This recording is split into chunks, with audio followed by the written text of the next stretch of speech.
Nous allons dans cette troisième partie donc revenir sur l'œuvre de Robert Danton relative au mesmérisme, et je souhaiterais maintenant l'interroger sur ce qui a pu être écrit depuis ce livre publié donc en 1968, La fin des Lumières, le mesmérisme et la Révolution, sur ce thème du mesmérisme.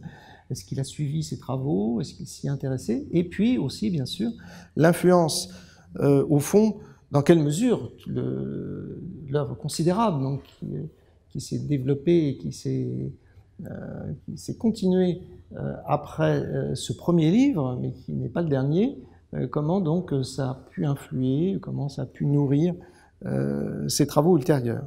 Donc, Robert Danton, donc, je voudrais d'abord vous dire que votre livre est un livre fondateur pour un champ de recherche, puisqu'il y a vraiment, sur l'histoire du mesmérisme, un avant votre livre et un après votre livre. C'est votre livre qui a fait du mesmérisme, qui avait intéressé des curieux, qui avait intéressé des amateurs d'ésotérisme, des choses de ce genre. C'est vraiment à partir de votre livre que ce sujet un peu bizarre, un peu marginal, est devenu un objet historiographique important et qui a suscité beaucoup de travaux. Donc je voudrais vous demander si vous êtes intéressé, si vous avez suivi la production, d'abord la production d'ouvrages, de textes, de recherches, dans les années qui ont suivi immédiatement la publication de votre livre. Parce que dans les années 1970, en fait, beaucoup d'auteurs ont écrit à partir de points de vue différents du vôtre sur cet épisode. Ils l'ont vu, en particulier, se sont intéressés à cet épisode du point de vue de l'histoire de la médecine, du point de vue de l'histoire de la psychiatrie, du point de vue de l'histoire des sciences. Ce ne sont pas les points de vue que vous avez privilégiés, mais ils sont quand même présents aussi dans votre livre. Donc, qu'est-ce que vous pouvez dire là-dessus? Est-ce que vous avez suivi ces choses? Est-ce que vous vous y êtes intéressé? Eh bien, je suis touché et ravi que mon livre ait pu inspirer d'autres et donner lieu à d'autres recherches et des recherches dans d'autres directions. Je dois pourtant avouer que je n'ai pas suivi de près toute cette production après mon livre. Pourquoi? C'est qu'une fois terminé le livre, j'avais envie de faire autre chose. Et j'étais passionné surtout par cette nouvelle discipline qui s'est développée en France, histoire du livre. J'ai découvert d'autres archives, je suis plongé dans les archives d'une maison d'édition du XVIIIe siècle, j'y rencontrais toutes sortes de personnes qui me fascinaient, et alors je me suis dit, j'espère que d'autres chercheurs vont continuer un peu ce que j'ai commencé, mais moi, je vais bifurquer et aller dans une autre direction. D'accord, donc votre réponse est parfaitement claire. Ceci étant dit, sans que vous n'êtes pas revenu effectivement sur ce sujet, le mesmérisme, donc vous ne vous y êtes plus directement intéressé, mais de manière générale, à la lumière des travaux qui ont été faits depuis ce livre, les vôtres, mais aussi ceux d'autres historiens. Je pense par exemple à Roger Chartier, ce qu'il a pu écrire sur les origines intellectuelles de la Révolution française. Donc il a revisité ce vieux thème qui aussi vous a beaucoup intéressé. Est-ce que vous changeriez quelque chose à l'approche qui est celui de votre livre sur justement ce rôle que vous avez longuement évoqué du mesmérisme, de ses sensibilités, etc., dans les origines intellectuelles, mais peut-être culturelles plus largement, dans les pratiques, etc., de la Révolution? Eh bien, Roger Chartier a entitré son livre les origines culturelles de la Révolution française. Je pense que le mesmérisme appartient aux origines culturelles. L'idéologie, les idées, le système de pensée de Mesmer n'y était peut-être pas si important que ça, mais son effet sur l'opinion publique et la capacité du mesmérisme de donner un ton au discours politique me paraît important. On y rencontre cette vague de passion, d'indignation par rapport au système figé de l'élite, et je crois que cela existait au plan plutôt des sentiments sociaux, des attitudes, d'une sorte d'opinion, mais pas d'opinion dans le sens strict du mot. Il est vrai aussi que Roger Chartier disait que la Révolution a inventé les Lumières. C'était une sorte de plaisanterie, je crois, puisque on était parfaitement conscient pendant le XVIIIe siècle, avant la Révolution, qu'il y avait des Lumières, qu'il y avait des philosophes, ces philosophes essayaient de déterminer l'opinion publique. Donc, les Lumières ont bel et bien existé avec une certaine force avant 1789, ce qui n'a pas empêché les révolutionnaires de se référer aux philosophes comme une sorte de justification et comme des pères fondateurs de la Révolution. Donc c'était un mouvement complexe qui allait dans deux sens. Est-ce que j'aurais changé le livre sur le mesmérisme? Enfin, je ne crois pas, je pense que ça tient. C'est un petit livre, j'ai voulu donner des aperçus sur les attitudes devant la vie, devant la nature, devant même la mort. Et je ne regrette pas cette décision. Donc c'est un livre qui concerne pas vraiment les idées en soi. J'aurais pu discuter davantage les idées de Mesmer, ses écrits, ce que je n'ai pas fait. J'ai imprimé un essai de Condorcet que j'ai trouvé à l'Institut de France, où Condorcet parlait, faisait une sorte de réfutation de Mesmer qui est intéressant, mais je n'ai pas voulu souligner l'aspect théorique chez Mesmer. J'aurais pu le faire et d'autres l'ont fait, surtout ceux qui s'intéressent à l'histoire des sciences et à l'histoire de la psychiatrie. Personnellement, je suis fasciné par Freud, et j'ai beaucoup lu Freud, etc., mais pas sous une optique mesmérienne. J'ai entendu dire que vous aviez pratiqué l'hypnose, que vous aviez vous-même une expérience de l'hypnose. Ah, alors ça c'est plutôt, j'avoue, une blague. D'accord. Il y a une technique c'est un scénario complet où c'est un piège pour amuser des amis en faisant le jeu de mesmérisme, etc. Mais non, je ne pratique pas. Donc là, vous êtes plutôt dans le camp de ceux qui, au XVIIIe siècle, à l'époque de Mesmer, disaient que c'était un charlatan et que c'était une escroquerie. Eh bien, je ne partage pas cette opinion, mais je suis un peu charlatan quand moi-même j'hypnotise. Très bien. Alors, donc, je voudrais, pour finir, au fond, cet entretien, revenir sur votre œuvre, qui, évidemment, s'est déroulée depuis ce premier ouvrage, depuis ces premiers travaux. Donc, vous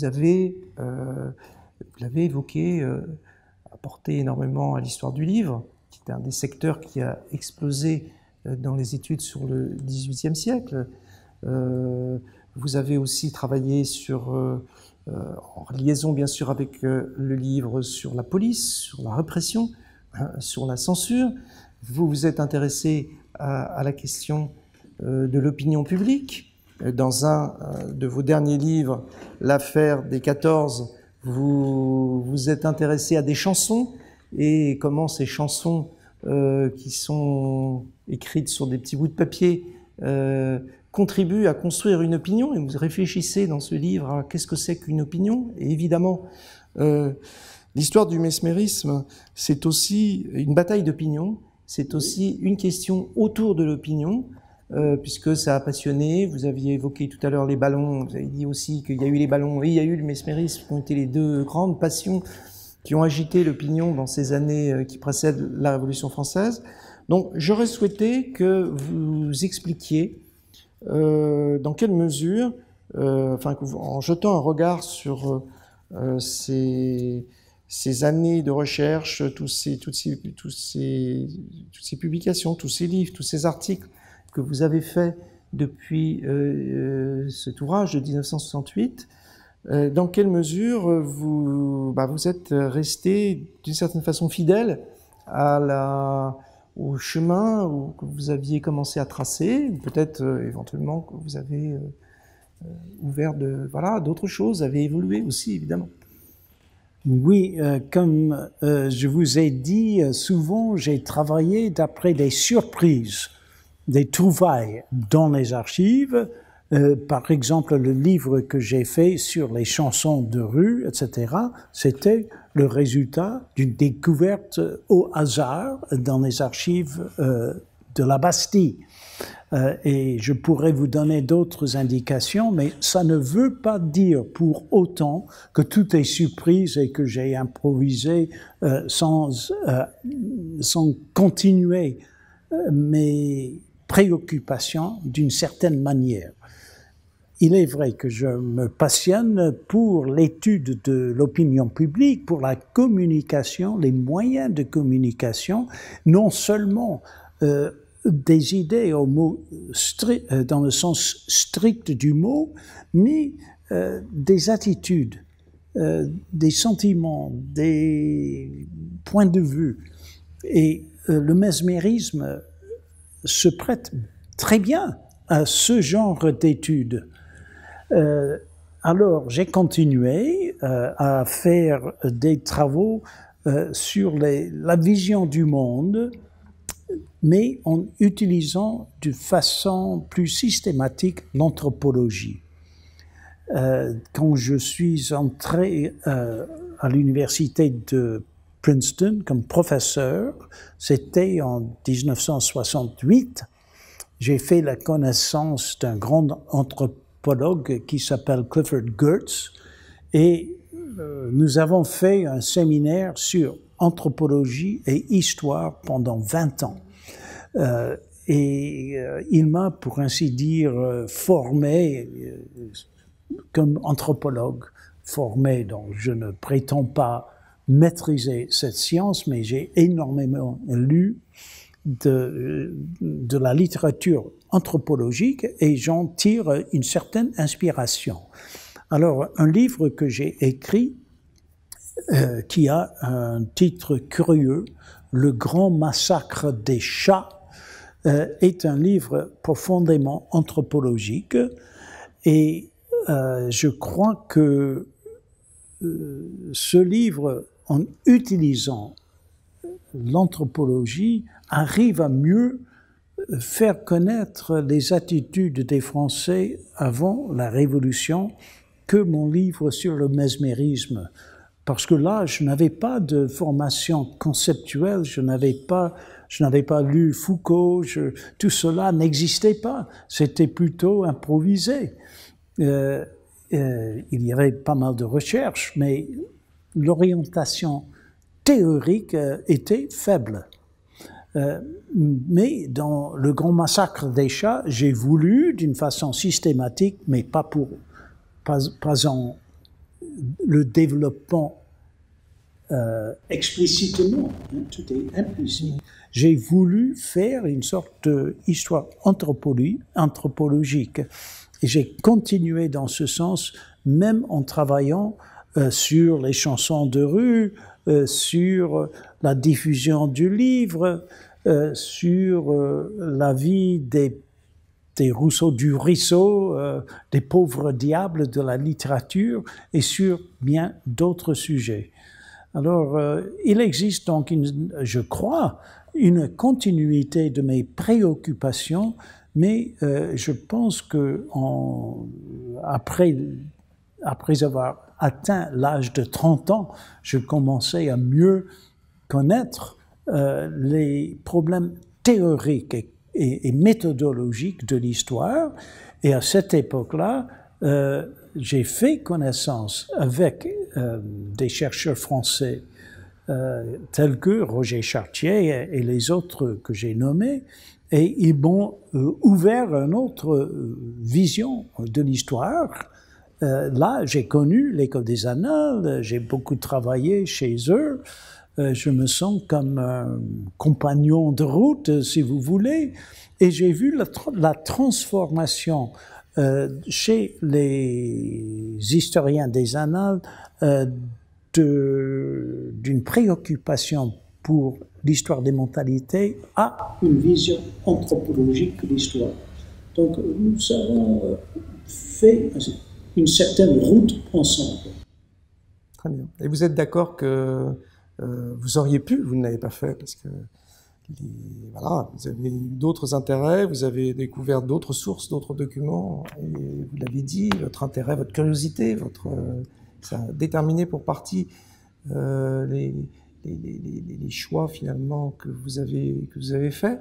Mais vous seriez d'accord pour dire que sur ce sujet que vous aviez donc traité en 1968 de Mesmer, du mesmérisme, une approche anthropologique s'appliquerait en fait parfaitement bien à ce dossier en fait. Oui, exactement. Oui. Et qui n'a pas, à ma connaissance, qui n'a pas vraiment été faite. Donc qui reste à faire. Qui serait sans doute passionnante. Alors, je voudrais, si vous me permettez, vous poser une dernière question pour terminer cet entretien. Donc, nous sommes ici à l'Institut d'études avancées de Paris, comme je l'ai dit tout à fait au début. Donc, vous êtes pour un séjour de recherche ici. Donc, pourriez-vous nous dire quelques mots sur vos recherches actuelles, oui, et donc sur vos projets? Volontiers.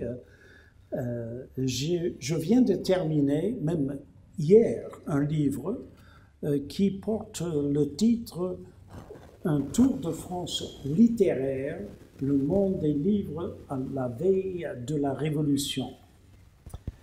Quand je dis « Tour de France », c'est au sens strict du mot, parce que j'ai découvert le carnet de voyage d'un commis voyageur qui est monté à cheval en juillet 1778 et qui a fait 5 mois à traverser la France en visitant toutes les librairies sur son chemin. Il a fait la connaissance de centaines de librairies, de libraires, de contrebandiers, d'entremetteurs dans tous les sens et de lecteurs aussi. Il s'appelait Jean-François Favarger, donc j'ai son carnet de voyage, aussi ses lettres, puisqu'il envoyait des rapports réguliers à une maison d'édition, la Société typographique de Neuchâtel. Et ce qui est fascinant, c'est qu'il était comme lui-même, je ne dis pas anthropologue, mais il essayait de flairer l'atmosphère d'une librairie de l'époque, de savoir quel était l'assortiment des livres, et aussi quelles étaient les facultés morales, comme il disait, des libraires. Est-ce qu'ils trichaient? Est-ce qu'ils honoraient leurs lettres de change? Est-ce qu'ils étaient bien vus par d'autres marchands, etc. C'est autant de portraits de libraires comme intermédiaires culturels. J'ai trouvé cela fascinant et j'ai donc organisé le livre en suivant ce commis voyageur, mais j'utilise chaque arrêt pour parler d'un aspect de la librairie d'autrefois, par exemple la contrebande, qui était très développée, mais qui était très différente de nos idées de la contrebande, puisque cela s'appelait assurance. Et les contrebandiers étaient des assureurs qui employaient des paysans pour porter des livres sur leur dos à travers la frontière et qui remboursaient le prix du livre si les pauvres paysans étaient saisis par la ferme générale qui faisait la police de la frontière. Donc ça c'est un exemple, mais il y a, quand il arrive à Avignon, qui était territoire du pape à cette époque-là, il entre en négociation pour les échanges de livres. Et il faut expliquer le commerce d'échange. Quand un éditeur imprime un livre, mettons à un tirage de 1000 exemplaires, il échange 100, 200, 300 de ces exemplaires pour autant de livres dans le fonds d'un autre éditeur qui est un allié. Et il a son choix de tous les livres chez cet autre libraire. Résultat, il développe son propre fonds et il devient marchand en gros de livres et pas uniquement éditeur. Donc ça, j'explique cela dans le chapitre sur Avignon. Je pourrais continuer, mais l'idée, c'est de faire connaître le monde des livres et des gens du livre, non seulement pendant cette année 1778, mais pendant 20 ans avant la Révolution, parce que chaque libraire a son dossier à Neuchâtel. Et je peux reconstruire en grande partie les carrières des libraires. Donc, c'est un monde, si vous voulez, basacien, puisqu'il y avait beaucoup de magouilles, d'espions industriels, de manœuvres, de rivalités, toutes sortes. Et au cœur de tout, c'était l'argent, le désir de faire de l'argent. Mais cela aussi, je le regarde d'un point de vue d'anthropologue, puisque le capitalisme peut être vu comme un système de valeurs et d'actions organisé d'après une certaine vision du monde. Donc ça, c'est le sujet de mon dernier livre. Très bien. La question de l'argent est aussi présente d'ailleurs dans Mesmer, dans la Société de l'Armée universelle. Oui. Donc c'est une question effectivement qu'on trouve partout et qu'on trouve aussi dans ce thème que vous aviez donc étudié il y a maintenant 50 ans. Donc nous allons terminer l'entretien avec l'évocation de ce livre qui va paraître d'abord en anglais, j'en suis sûr, mais nous aurons certainement le plaisir bientôt aussi de le lire en français, comme tous vos livres. Et donc, je vous remercie beaucoup, Robert Darnton, d'avoir accepté de répondre à nos questions. Merci. Je vous remercie de m'avoir invité. Merci.